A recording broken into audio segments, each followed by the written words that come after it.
ఎంత పండితుడైనా ధర్మాన్ని విడిచిపెట్టిన తర్వాత రాక్షసుడిగా తయారవుతాడు. మనకి రావణాసుడే ఉదాహరణ. రాముని మించిన పండితుడైనా అతను ధర్మాన్ని విడిచిపెట్టిన కారణంగా రాక్షసుడిగా మారాడు. తులు మెచ్చరెచ్చటం.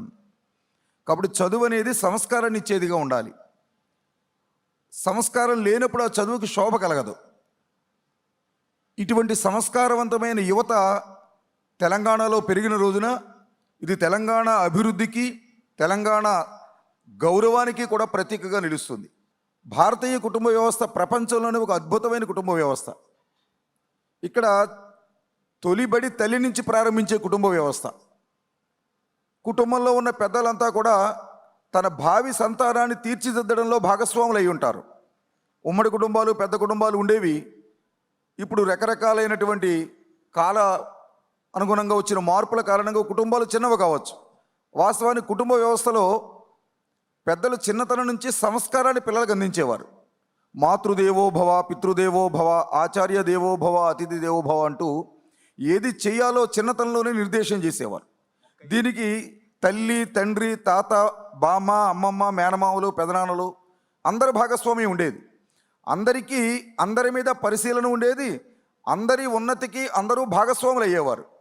ఇప్పుడు ఆ లోపం స్పష్టంగా కనిపిస్తున్నది.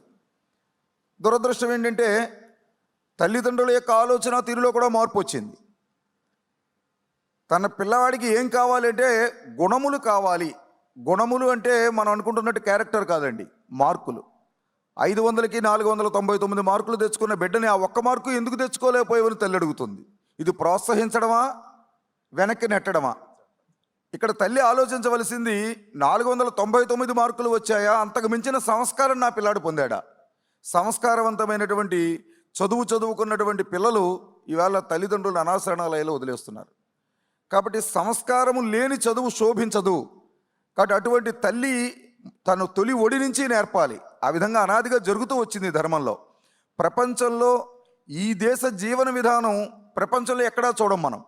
అటువంటి చిన్నతనం నుంచి అతిథి భావన, తల్లిదండ్రులు గౌరవించడము, దైవభక్తి కలిగి ఉండడము, పెద్దలు చెప్పినటువంటి నీతులు ఏవైతే ఉన్నాయో, సూక్తులు ఏవైతే ఉన్నాయో, ఆచరణ విధానం ఏమైనా పిల్లలకు అందించడము, ఇది జరుగుతూ వచ్చేది.